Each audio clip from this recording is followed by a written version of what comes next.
guys, it's TTL back with another Rush Kit video for you, and today I've got an MSI GTX1080 in my hands, as you can see, and it's their all new one, so I thought I'd give you a quick rundown, but we would also do a strip down. So the new card, as you can see straight away, is actually quite wide, and they're saying that this is all down so that they can make the fans bigger, make it cooler. We've also got the new TF6 or Twin Frozer 6 cooler on there. Now with the Twin Frozer 6 cooler, they said that they've spent a lot of time with the angles of the plates and to be able to make it much more effective, quieter, and actually cool better as well. If you go and have a look at that, I'll put the link underneath for you to the main review. You can go and have a look at all the tests and all the mumbo jumbo on the main OC3D website, and also the main OC3D video review. Also, we will be doing 2 of these in SLI in the not too distant future. So, quick look at the card. Sli Bridges are still here because they are still needed. There's a lot of talk about the new high bandwidth bridge. The new high bandwidth bridge is mainly, the only time that you're really going to need it is multiple screens. If you've got one of the newer LED bridges, then anything up to 4K screens is absolutely fine. We've got a 6 plus an 8 pin power connector here. Around the back, it's just normal 1080, 3 display ports, and then the DVI down here, HDMI there. Lovely big thick brace. You can see some of the heat pipes and the like. This is RGB, but we won't even go there. These little red bits here, these little tabs, these do light up. They're not massively bright though. We will look at that in more depth in the other video though. Fan speed wise, worst I've seen them spin is 1200 RPM. Normal kind of gaming sort of territory, they're at about 1100 RPM. To say that they're quiet would be a massive understatement. They really don't make very much noise at all.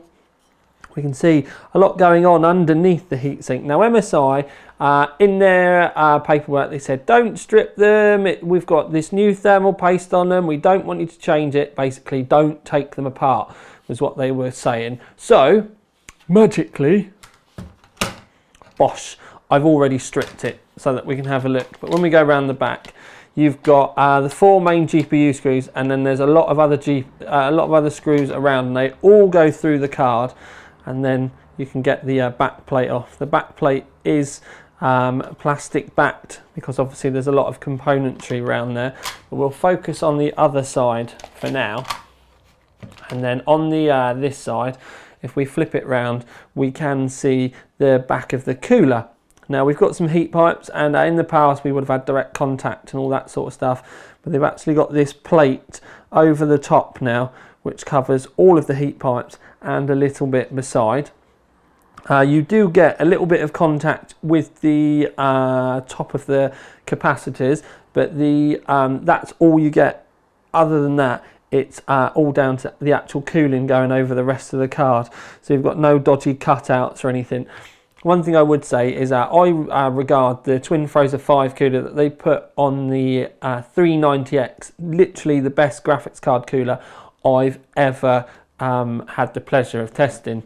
As far as MSI is concerned, this comes a close second. It is definitely a lovely step forward for MSI. Like I said, they've spent a lot of time worrying about the fans and the angles of all the copper plates and everything to make it quieter and more efficient. You can see that it's not just a plain chunk of cooler or fins up there.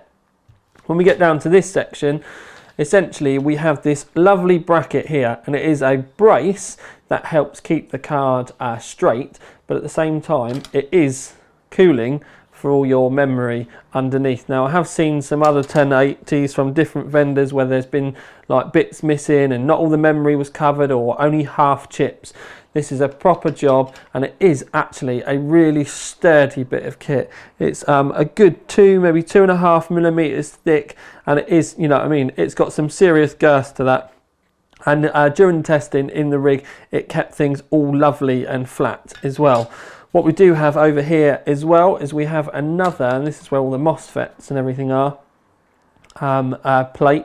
But you can see that we've got all the extra fins to allow the airflow, because there's a fan directly above it, to allow cooling and everything on that. Now, when it comes to all the parts underneath, these are your super ferrite chokes. These are your Japanese solid capacitors, and underneath here you've got your MSI high C caps, and you've got 10 phases of power going into this as well. So you've got ample power for the actual power that the graphics card is cooling. But we did notice something when we stripped this down, and that is that there is a secret hidden, because this is normally hidden by the backplate power connector here. Now we don't know whether this is something that they abandoned at the last minute, and whether they had planned to light up the backplate at some point, or whether this PCB may be used later on. Maybe the Lightning or something is going to have an RGB backplate, or they're planning on releasing another gaming card at some point. But that is definitely a power connector that isn't being used and is just covered up. So that's just a weird one, something that we noticed. What you can see though is that there's lots of, I don't want to say wasted space, but you've got a lot of PCB around, which obviously helps them cool everything down, add all these extra brackets in, fit bigger fans. And I don't think a little bit of girth makes any difference at all. The only people that may want to be a little concerned are people with an ITX rig. And what I will do is give you a total, and this is from the PCI Express out. It's 140 millimeters, so 14 centimeters from the edge to the top. So just consider that if you've got an ITX case where you've got a low top. Also keep it in mind if you're going to be turning the graphics card, rather than having it in your case that way, if you're going to be trying to turn it that way and put it on display. But like I said, we've done the strip down for you. Just do the quick reassembly. There we go. It all does look rather nice, but we've obviously got the full ready one here. If you are interested in the card and you want more information, benchmarks, temperature testing, DirectX 12 games, all that type of stuff, please go and take a look at the full review on the OC3D TV channel, or go to the Overclock 3D website, where we've got all the benchmarks and all the games and the graphs and all that type of stuff for you to go and have a look at.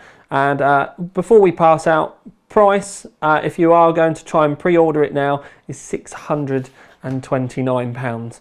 But for now at least, this is TTL with another video for you. Out.